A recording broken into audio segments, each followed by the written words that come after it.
Hey everybody, and welcome back to another one of Mudflap's movie reviews. My name is Mudflap, and today I will be reviewing the highly anticipated DC movie, The Batman. Let's get started.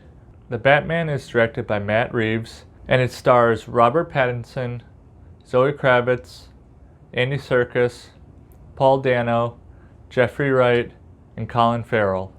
So we start off this movie where it's been 2 years since the Batman has been active, and there's a mayoral campaign election going on, and they're discussing whether or not he is contributing or not to society and if crime is even changing at all in Gotham. And we're also introduced right off the bat to the Riddler. He was spying on one of the mayoral candidates in the very beginning, just through his window, and then we get introduced to Riddler's brutality, and he gets to start giving his reasons of why he thinks Gotham should suffer and the people of Gotham should suffer. So there is so much to talk about in this movie. It's nearly 3 hours long. It's the longest Batman movie ever. And I think one of the things I have to say right off the bat is it's a very different tone compared to all the Batman movies in the past.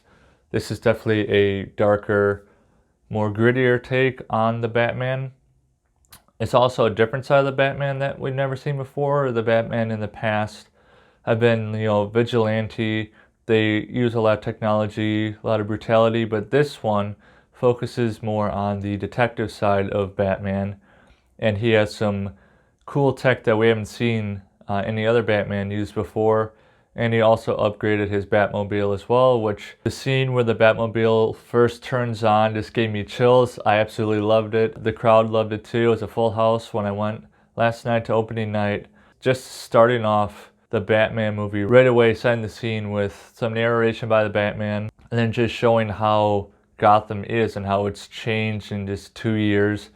A lot more crime, but the darkness of it all, the lighting especially, lots of red, lots of black, lots of backlighting, just phenomenal directing skills by Matt Reeves, incorporating a side of the Batman that we haven't seen before, and also the character, the Riddler, portrayed by Paul Dano. Reminds me a lot of the Zodiac Killer. I'm pretty sure that's where Matt Reeves took some of the inspiration of all the signs that he uses and the codes, and everything he uses is a lot like how the Zodiac sent his messages, and it took years and years to decrypt. So that's what a lot of this movie had to do, was decrypting stuff, and then Andy Serkis, who portrayed Alfred, would help Batman figure out what's he trying to say. Then we get introduced to Catwoman, who is played by Zoe Kravitz. She did a great job. She's just a great actress. I'm really starting to like her acting skill a little more.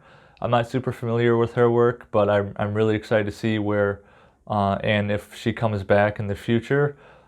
She just really added a lot of energy, the Bat and the Cat energy, and I absolutely loved it. The chemistry between her and Robert Pattinson was great. She just had a lot to offer, and her character had a lot to offer, so I'm excited to see what happens there. Of course, we get to see the Penguin, who was unrecognizable, Colin Farrell, who was just completely unrecognizable as the Penguin, so that was an amazing job done by the team who was in charge of makeup and design. And then the names of the clubs were also funny. They all had to do with penguins. The Iceberg Lounge and then 44 Below both had to do with penguins. So clever. I see what you did there, Matt Reeves. So I really like that. Just subtle things like that, but overall they're just genius. The music I want to talk about just a little bit. There are some people out there saying the music missed its mark. Yeah, it wasn't as memorable as Hans Zimmer's score. I don't think anything could top that. But the score in this, it had its moments. There's a lot of eerie music, and I think that was my favorite type of music in there. A lot of violin, just creepy stuff, man. Like it felt at times kind of like a little horror movie at times, because the fear Batman put into the hearts of all the criminals of Gotham was just there, I'm glad that they didn't stress Thomas and Martha Wayne a lot in this movie. In the past Batman movies, I just can't help shoving that in your face. This time, they talked about them, yeah, but not a whole bunch to be like, okay, we get it, Batman's an orphan, Thomas and Martha Wayne got killed. We've all heard that story 100 times. But it was presented in a little different way, darker history of the Wayne family, and it added a lot more to the psychology of this Batman portrayed by Robert Pattinson. The psychology of this Batman was why I loved it so much, was we've never really seen a Batman like this before. And that begs the question, is Robert Pattinson's Batman the best Batman now? We've seen, ever since Michael Keaton, we've seen Christian Bale, we've seen Val Kilmer, we've seen George Clooney, we've seen Ben Affleck, and now we have Robert Pattinson. So this begs the question, what about Robert Pattinson's Batman is different from all the other Batman in the past, and does this make his Batman the best? This is purely my opinion. I think Christian Bale's Batman will probably never be beaten, but Robert Pattinson's Batman is a close second. He's rising to the top of the list. Just his darkness, his grittiness, the sheer brutality is something that we've never seen from any Batman before. Ben Affleck had some brutality in there, but not to the level of Robert Pattinson's Batman. Robert Pattinson's Batman has the potential of becoming the greatest Batman of all time.